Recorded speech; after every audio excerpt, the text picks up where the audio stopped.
Hi friends, welcome back to my channel. So ಎಲ್ಲರೂ ಹೇಗಿದ್ದೀರಾ? ಚೆನ್ನಾಗಿದ್ದೀರಾ ಅಂದ್ಕೊಂಡಿದ್ದೀನಿ. ಇದು ಶಿವರಾತ್ರಿಯ ವಿಡಿಯೋ ಆಗಿರುತ್ತೆ. ಸೊ ಎಲ್ಲರಿಗೂ ಶಿವರಾತ್ರಿ ಹಬ್ಬದ ಹಾರ್ದಿಕ ಶುಭಾಶಯಗಳು. ಶಿವರಾತ್ರಿ ಹಬ್ಬದ ದಿನ ಎಷ್ಟು ನಾವು ಎಲ್ಲ ರೆಡಿ ಮಾಡ್ಕೊಳ್ಳೋಣ ಮುಂಚಿತವಾಗಿ ಅಂತ ಅಂದರೆ ಆಗಿಲ್ಲ. ಬೆಳಗ್ಗೆ ಎದ್ದು ಎಲ್ಲ ರೆಡಿ ಮಾಡ್ಕೊಳ್ತಾ ಇದ್ವಿ. ಸೊ ಇದು ಬಂದುಬಿಟ್ಟು ನಮ್ಮ ಅತ್ತಿಗೆ ಹಾರ ಮಾಡಿಕೊಟ್ಟಿದ್ದು ಎಕ್ಕೆ ಗಿಡ, ಎಕ್ಕೆ ಹೂವು ಅಂತ ಅಂದರೆ ಶಿವನಿಗೆ ತುಂಬಾ ಪ್ರಿಯ. ಹಾಗೆ ಬಿಲ್ವ ಪತ್ರೆ ಅದೂ ಕೂಡ ತುಂಬಾ ಪ್ರಿಯ.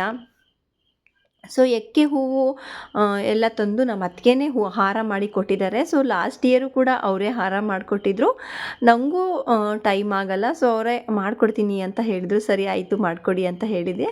ಸೊ ನನ್ನ ಶಿವಲಿಂಗ ಸಣ್ಣದಿತ್ತು, ಸಣ್ಣದು ಸಾಕು ಅಂತ ಹೇಳಿದೆ. ಆದರೂ ಸ್ವಲ್ಪ ಉದ್ದ ಆಗಿತ್ತು. ಓಕೆ ಪರವಾಗಿಲ್ಲ, ಚೆನ್ನಾಗಿ ಕಾಣುತ್ತೆ ಹಾಕಿದರೆ ಅಂತ ಹೇಳಿ ಹಾಗೆ ಬಿಲ್ವ ಪತ್ರೆನೂ ಒಂದಷ್ಟು ತೊಗೊಂಬಂದಿದ್ವಿ.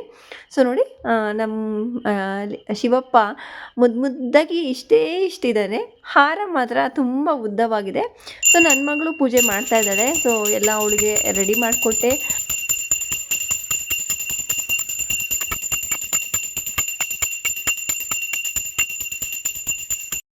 ನಮ್ಮ ಮನೆಯಲ್ಲಿ ಸಿಂಪಲಾಗಿ ಶಿವಪ್ಪನ ಪೂಜೆ ಮಾಡಿದ್ದೀವಿ. ಸೊ ಹೇಗೆಲ್ಲ ಮಾಡಿದ್ದೀವಿ ಅಂತ ಹೇಳಿ ನೋಡಿ. ಸೊ ಅವತ್ತಿನ ದಿನ ಉಪವಾಸ ಅಲ್ವಾ.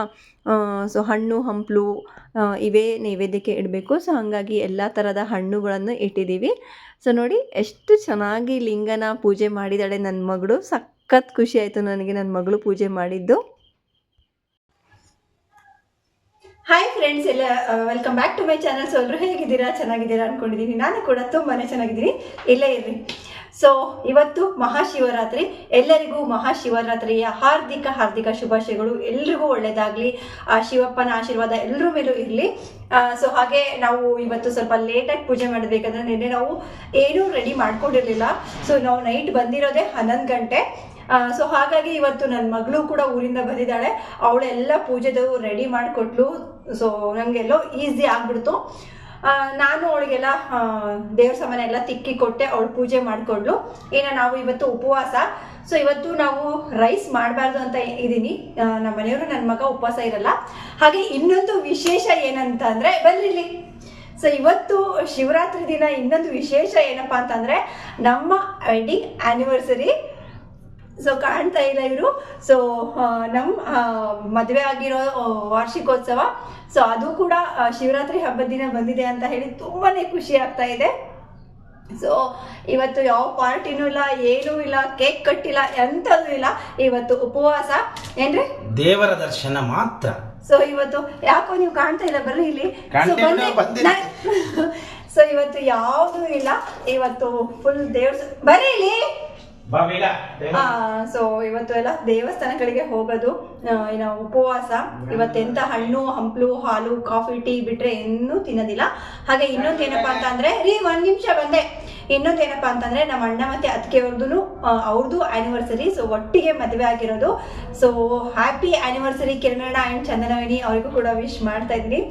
ಸೊ ತುಂಬಾನೇ ಖುಷಿ ಆಗ್ತಾ ಇದೆ. ಇವತ್ತು ಶಿವರಾತ್ರಿ ಬೇರೆ, ನಮ್ಮ ಆನಿವರ್ಸರಿ ಬೇರೆ, ಶಿವ ಪಾರ್ವತಿ ಮಹಾಮಿಲನದ ದಿನ, ನಮ್ಮ ಮಿಲನ. ಸೊ ಆ ದಿವಸ ಬಂದಿದೆ. ಸೊ ಅದೇ ನನಗೆ ತುಂಬಾ ಸಂತೋಷ. ನಿಮ್ಗೆ ಏನಾದರೂ ಹೇಳೋದಿದೆನಾ ನನ್ನ ಬಗ್ಗೆ? ಸೊ ಎಲ್ಲರಿಗೂ ಶಿವರಾತ್ರಿ ಹಬ್ಬದ ಹಾರ್ದಿಕ ಶುಭಾಶಯಗಳು. ಇವಾಗ ದಾವಣಗೆರೆಗೆ ಹೋಗ್ತಾ ಇದ್ವಿ ಫ್ರೆಂಡ್ಸ್. ನನ್ನ ಮಗಳದು ಸ್ವಲ್ಪ ಕಾಲ್ ಪೇನ್ ಆಗಿದೆ. ಅದಕ್ಕೆ ಬೆಲ್ಟ್ ನೋಡ್ಬೇಕು, ಡಾಕ್ಟರ್ ಇದ್ರೆ ತೋರಿಸ್ಕೊಂಡ್ಬಿಟ್ಟು ಏನ್ ಹೇಳ್ತಾರೆ ಅಂತ ಕೇಳ್ಕೊಂಡು ಬರಬೇಕು. ಸೊ ಅಲ್ಲಿಂದ ಮತ್ತೆ ದೇವಸ್ಥಾನಕ್ಕೆ ಹೋಗ್ಬೇಕು. ಏನೆಲ್ಲ ಆಗುತ್ತೋ ಗೊತ್ತಿಲ್ಲ, ಬಟ್ ಇವಾಗ ಹೋಗ್ತಾ ಇದೀವಿ. ರೆಡಿ ಆಗಿದ್ದೀನಿ. ಸೊ ಹೇಗೆ ಕಾಣಿಸ್ತಾ ಇದ್ದೀನಿ ಫ್ರೆಂಡ್ಸ್? ನಾನು ಚೆನ್ನಾಗಿ ಕಾಣಿಸ್ತಾ ಇದ್ದೀನ ನೋಡಿ. ಸಿಂಪಲ್ ಸ್ಯಾರಿ ಉಡ್ಕೊಂಡು ರೆಡಿ ಆಗಿದ್ದೀನಿ.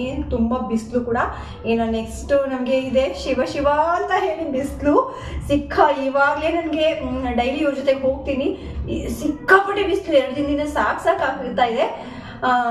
ಸೊ ಇನ್ನು ನೆಕ್ಸ್ಟ್ ಏನಾಯ್ತು ಗೊತ್ತಿಲ್ಲ. ಇಲ್ಲ ಕಾಟನ್ ವೇರ್ ಮಾಡಬೇಕು. ಸೊ ಬನ್ನಿ, ಇವಾಗ ಲೇಟ್ ಆಗ್ಬಿಟ್ಟಿದೆ, ಹೊರಡೋಣ. ಟೈಮ್ ಆಯಿತು ಅಂತ ಹೇಳಿದರು. ಅದರಲ್ಲೇ ಒಂದು ರೀಲ್ಸ್ ಮಾಡೋಣ ರೀ ಅಂತ ಹೇಳಿದೆ. ಸರಿ ಆಯಿತು ಅಂತ ಹೇಳಿ ಒಂದು ರೀಲ್ಸ್ ಮಾಡಿದ್ವಿ. ತುಂಬಾ ಖುಷಿ ಆಯಿತು ನನಗೆ.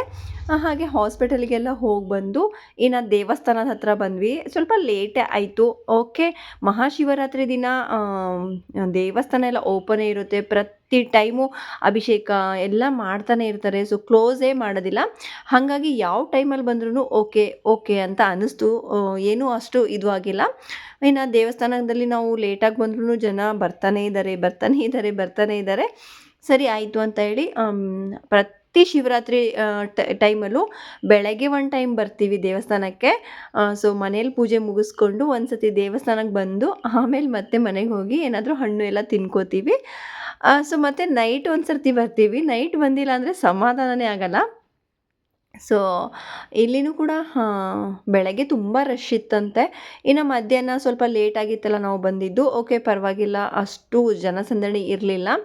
ಸೊ ಜನ ಇಲ್ದಾಗನೇ ಬಂದು ದರ್ಶನ ಮಾಡಬೇಕು, ಆರಾಮಾಗಿ ನೋಡ್ಕೊಂಡು ಹೋಗಬೇಕು ದೇವರನ್ನು. ಸೊ ಅದರಲ್ಲಿ ವೀಡಿಯೋ ಮಾಡ್ಕೊಳಕ್ಕಂತೂ ಕೊಡ್ತಾನೇ ಇರಲಿಲ್ಲ. ಸ್ವಲ್ಪ ಮಾಡ್ಕೊಳ್ಳೋಣ ಅಂತಂದ್ರೂ ಅಲ್ಲಿ ಬೇಡ ಅಂತ ಅಂದರು. ಸರಿ ಆಯಿತು ಅಂತ ಹೇಳಿ ಹಾಗೆ ಒಂದಷ್ಟು ಸ್ವಲ್ಪ ವೀಡಿಯೋ ಮಾಡ್ಕೊಂಡ್ವಿ. ಸೊ ಇನ್ನೂ ನಾವು ಏನೂ ತಿಂದಿಲ್ಲ ಫ್ರೆಂಡ್ಸ್. ನಿಜವಾಗ್ಲೂ ಬೆಳಗ್ಗೆಯಿಂದನೂ ನಾವು ಒಂದು ನೀರು ಕುಡಿದು ಬಂದಿರೋದು. ಟೀ, ಕಾಫಿ, ಎಂಥ ಹಣ್ಣು ಏನೂ ತಿಂದಿಲ್ಲ. ಹಾಗೆ ಲೇಟ್ ಆಯಿತು ಹಾಸ್ಪಿಟಲಿಗೆ ಅಂತ ಹೇಳಿ ಹೋದ್ವಿ. ಇಲ್ಲಿ ಬಸವಣ್ಣನ ಕಿವಿಲಿ ಏನು ನಮಗೆ ಬೇಡಿಕೆ ಇರುತ್ತೋ ಅದೆಲ್ಲ ನಾವು ಅವನಿಗೆ ತಲುಪಿಸಿದ್ರೆ ಹೋಗಿ ಶಿವಪ್ಪನಿಗೆ ತಲುಪಿಸ್ತಾನೆ. ಸೊ ಹಾಗೆ ನಾನು ಪ್ರತಿ ಸತಿ ಹೋದಾಗ್ಲೂ ಶಿವಪ್ಪನ ನೋಡುವಾಗ ಬಸವಣ್ಣನ ಕಿವಿಯಲ್ಲಿ ಕೂಗಿ ನಮ್ಮ ಏನು ಇಚ್ಛೆಗಳೆಲ್ಲ ಇರುತ್ತೋ ಅದನ್ನು ಎಲ್ಲ ಹೇಳ್ಕೊಂಡು ಆಮೇಲೆ ಶಿವಪ್ಪನಿಗೆ ಹೋಗಿ ನಮಸ್ಕಾರ ಮಾಡಿ ಬರ್ತೀವಿ. ಸೊ ಒಂದು ಅಂದರೆ ಕಿವಿಯಲ್ಲಿ ಹೇಳ್ತಾ ಇರ್ತೀವಲ್ಲ, ಇನ್ನೊಂದು ಕಿವಿ ನಮ್ಮ ಕೈಯನ್ನು ಮುಚ್ಚಬೇಕಂತೆ. ಸೊ ಹಾಗೆ ಹೇಳಬಾರ್ದು ಅಂತ ಹೇಳಿದ್ರು. ಸೊ ಹಾಗೆ ನಾನು ಕೂಡ ನಾನು ಕೇಳಿಕೊಂಡೆ. ಇನ್ನು ಇಲ್ಲಿನೂ ಕೂಡ ಲಿಂಗ ಇದು ಫ್ರೆಂಡ್ಸ್. ಇಲ್ಲೂ ಕೂಡ ನಾನು ಒಂದು ರೀಲ್ಸ್ ಮಾಡಬೇಕು ಶಿವಲಿಂಗನ ಹತ್ರ ಅಂತ ಹೇಳಿ ಬಂದಿದ್ದು. ಆದರೆ ತುಂಬ ರಶ್ ಇತ್ತು. ಇನ್ನು ಆ ರಶಲ್ಲಿ ನಮ್ಮ ಮನೆಯವರಂತೂ ಮಾಡೋಕ್ಕೆ ಕೊಡೋದಿಲ್ಲ. ಬಾ ಬಾ ಬಾ ಅಂತ ಹೇಳಿ ಕರಿತಾನೆ ಇರ್ತಾರೆ. ಸರಿ ಆಯಿತು ಅಂತ ಹೇಳಿ ಇನ್ನು ದೇವರಿಗೆಲ್ಲ ನಮಸ್ಕಾರ ಮಾಡಿ ಬಂದ್ವಿ. ಇನ್ನು ನಮ್ಮ ಮನೆಯಲ್ಲಿ ಇವತ್ತು ರೈಸ್ ಮಾಡಲೇಬಾರ್ದು ಅಂತ ಅಂದ್ಕೊಂಡಿದ್ದೆ. ಬಟ್ ಮತ್ತು ತಿಳಿಸಾರು ಇಲ್ಲ ರಸಮ್ ಏನಾದರೂ ಮಾಡ್ತೀನಿ ಅಂತ ಹೇಳಿದ್ರು. ಸರಿ ಆಯಿತು ಅಂತ ಹೇಳಿ ನಾನು ಏನೂ ತಿಂದಿರಲಿಲ್ಲಲ್ಲ, ಸ್ವಲ್ಪ ಹಣ್ಣಾದರೂ ತಿನ್ಕೊಳ್ಳೋಣ ಅಂತ ಹೇಳಿ ಹಣ್ಣು ತಿಂದ್ಕೊಂಡೆ. ಇನ್ನು ಏನು ಗೊತ್ತಾ ಫ್ರೆಂಡ್ಸ್, ನಾವು ಮಾಮೂಲಿ ಟೈಮಲ್ಲಿ ಊಟ ಮಾಡಿ ಹಣ್ಣು ಕೂಡ ತಿಂತೀವಿ. ಆದರೆ ಈ ಉಪವಾಸ ಇದ್ದಾಗ ನಮಗೆ ಜಾಸ್ತಿ ಹಣ್ಣು ಕೂಡ ತಿನ್ಲಿಕ್ಕೆ ಆಗೋದೇ ಇಲ್ಲ. ಸೊ ನಾನು ನನ್ನ ಮಗಳಿಗೆ ಹೇಳ್ತಾ ಇದ್ದೆ, ಮಾಮೂಲಿ ನಾವು ಊಟ ಮಾಡಿಕೊಂಡು ಎಷ್ಟೊಂದು ಹಣ್ಣು ತಿಂತೀವಿ, ಈ ಉಪವಾಸ ಇದ್ದಾಗ ಜಾಸ್ತಿ ಹಣ್ಣು ತಿನ್ನೋಕ್ಕಾಗಲ್ಲ ನೋಡು ಅಂತ ಹೇಳಿ. ಸೊ ಇನ್ನೊಂದು ಏನು ಗೊತ್ತಾ ಫ್ರೆಂಡ್ಸ್, ಇವತ್ತು ಶಿವರಾತ್ರಿ ದಿನ ಉಪವಾಸ ಇದ್ದೆ. ಮಾರನೇ ದಿನ ನನಗೆ ಸಿಕ್ಕಾಪಟ್ಟೆ ತಲೆನೋವು. ನೋಡಿ, ನನ್ನ ಮಗಳಿಗೆ ಬೆಲ್ಟ್ ಕೊಟ್ಟಿದ್ದಾರೆ. ಸೊ ಬಾವು ಬಂದಿದೆಯಲ್ಲ, ಸೊ ಬಾವು ಬಂದರೆ ಸ್ವಲ್ಪ ಲೈಟಾಗಿ ಫ್ರ್ಯಾಕ್ಚರ್ ಆಗಿರುತ್ತೆ. ಹಾಗಾಗಿ ಒಂದು ಬೆಲ್ಟ್ ಕೊಟ್ಟಿದ್ದಾರೆ, ಹಾಕ್ಕೊಳ್ಳಿ ಅಂತ ಹೇಳಿ. ಇನ್ನು ಅಮ್ಮನ ಮನೆಗೆ, ಅವಳು ಕೂಡ ಊರಿಂದ ಬಂದಿದ್ಲು, ಇನ್ನು ಅಮ್ಮ ಮನೆಗೆ ಬಂದ್ವಿ. ಸೊ ಇಲ್ಲೂ ಕೂಡ ತುಂಬ ಚೆನ್ನಾಗಿ ಪೂಜೆ ಎಲ್ಲ ಮಾಡಿದ್ದಾರೆ ಶಿವಪ್ಪಂದು. ಸೊ ಅಲ್ಲೂ ಅಮ್ಮನಿಗೆ ಮಾತಾಡಿಸ್ಕೊಂಡು ಮನೆಗೆ ಹೋಗಿ ಇನ್ನಷ್ಟು ಕೆಲಸ ಇತ್ತು ಎಲ್ಲ ಮುಗಿಸ್ಕೊಂಡು ನೈಟು ದೇವಸ್ಥಾನಗಳಿಗೆ ತಿರುಗಬೇಕು ಅಲ್ವಾ ಶಿವರಾತ್ರಿ ಹಬ್ಬದ ದಿನ. ಸೊ ನೈಟ್ ಬಂದುಬಿಟ್ಟು ದೇವಸ್ಥಾನಕ್ಕೆ ಬಂದ್ವಿ. ಇಲ್ಲಿ ಶಿವಂದು ಒಂದು ರಂಗೋಲಿ ಎಷ್ಟು ಚೆನ್ನಾಗಿ ಹಾಕ್ತಾಯಿದ್ರು ಫ್ರೆಂಡ್ಸ್, ತುಂಬಾ ಚೆನ್ನಾಗಿ ಹಾಕ್ತಾಯಿದ್ರು. ನನಗಂತೂ ನೋಡಿಕೊಂಡು ನಾನು ಅಲ್ಲೇ ನಿಂತ್ಕೊಂಡೆ. ಇನ್ನು ಕಂಪ್ಲೀಟ್ ಆಗೋವರೆಗೂ ನಾನು ಬೇರೆ ದೇವಸ್ಥಾನಕ್ಕೆ ಬರೋದಿಲ್ಲ ಅಂತ ಹೇಳಿ ಅಲ್ಲೇ ನಿಂತ್ಕೊಂಡೆ. ಸೊ ಎಷ್ಟು ಪೇಷನ್ಸಿಂದ, ಎಷ್ಟು ನೀಟಾಗಿ, ಎಷ್ಟು ಕ್ಲಿಯರಾಗಿ ಶಿವನ ಒಂದು ಇದು ಪ್ರತಿರೂಪ ಕಾಣ್ತಾ ಇದೆ ಅಂದರೆ ತುಂಬಾ ಖುಷಿ ಆಯಿತು. ಅದ್ರ ಮುಂದೆ ದೇವಸ್ಥಾನ ಅಂತೂ ತುಂಬ ಚೆನ್ನಾಗಿ ಅಲಂಕಾರ ಕೂಡ ಮಾಡಿದರು. ಸೊ ಅಲ್ಲೂ ಕೂಡ ಯಾವ ದೇವಸ್ಥಾನಕ್ಕೆ ಹೋಗಿ ಶಿವರಾತ್ರಿ ದಿನ ಫುಲ್ಲು ರಶ್ಶೇ ಇರುತ್ತೆ. ಸೊ ನನಗೆ ತುಂಬಾ ಖುಷಿ ಆಯಿತು. ಫೈನಲಿ ಹೇಗೆ ಬಂತು ಶಿವಪ್ಪನ ಈ ರಂಗೋಲಿ ಅಂತ ತೋರಿಸ್ತೀನಿ ಬನ್ನಿ. ನೋಡಿ ಎಷ್ಟು ಚೆನ್ನಾಗಿ ದೀಪಗಳೆಲ್ಲ ಇಟ್ಟು ತುಂಬ ಚೆನ್ನಾಗಿ ಅಲ್ಲಿ ಡೈರೆಕ್ಟ್ ನೋಡೋಕೆ ಇನ್ನೂ ತುಂಬ ಚೆನ್ನಾಗಿ ಕಾಣ್ತಾ ಇತ್ತು ಫ್ರೆಂಡ್ಸ್. ಅಲ್ಲಿಂದ ಬರಲಿಕ್ಕೆ ಮನಸ್ಸು ಬರ್ತಿರಲಿಲ್ಲ. ಇನ್ನು ನಮ್ಮ ಮನೆಯವರು ಇನ್ನೂ ಬೇರೆ ದೇವಸ್ಥಾನಕ್ಕೆಲ್ಲ ಹೋಗಬೇಕು ಬಾ ಅಂತ ಹೇಳಿದ್ರು. ಸರಿ ಆಯಿತು ಅಂತ ಹೇಳಿ ಮತ್ತೆ ನಾವು ನಮ್ಮೂರಿನ ಹರಿಹರೇಶ್ವರ ದೇವಸ್ಥಾನಕ್ಕೆ ಬಂದ್ವಿ. ಇಲ್ಲಿ ನೈಟ್ ಅಂತೂ ಸಿಕ್ಕಾಪಟ್ಟೆ ಚೆನ್ನಾಗಿ ಅನಿಸ್ತಿರುತ್ತೆ. ಎಷ್ಟೊಂದು ಜನ ಬಂದಿರ್ತಾರೆ ಗೊತ್ತಾ ಫ್ರೆಂಡ್ಸ್. ಲೈನ್ ಅಂತೂ ಫುಲ್ಲು ಉದ್ದ ಹೋಗಿರುತ್ತೆ. ಇನ್ನು ಲೈಟಿಂಗ್ಸ್ ಎಲ್ಲ ಹಾಕಿ ತುಂಬ ಚೆನ್ನಾಗಿ ಅರೇಂಜ್ ಮಾಡಿರ್ತಾರೆ. ಇಲ್ಲಿ ಪ್ರಸಾದ ವಿತರಣೆನೂ ಇತ್ತು. ಸೊ ಅವತ್ತಂತಂದರೆ ನಾವೆಂತ ತಿನ್ನೋದಿಲ್ಲ. ಸೊ ನಮ್ಮ ಮನೆಯವರು ಪ್ರಸಾದ ತಿಂತೀನಿ ಅಂತೇಳಿ ಅಂದರೆ ಅದಕ್ಕೂ ಕೂಡ ಲೈನ್ ಇತ್ತು.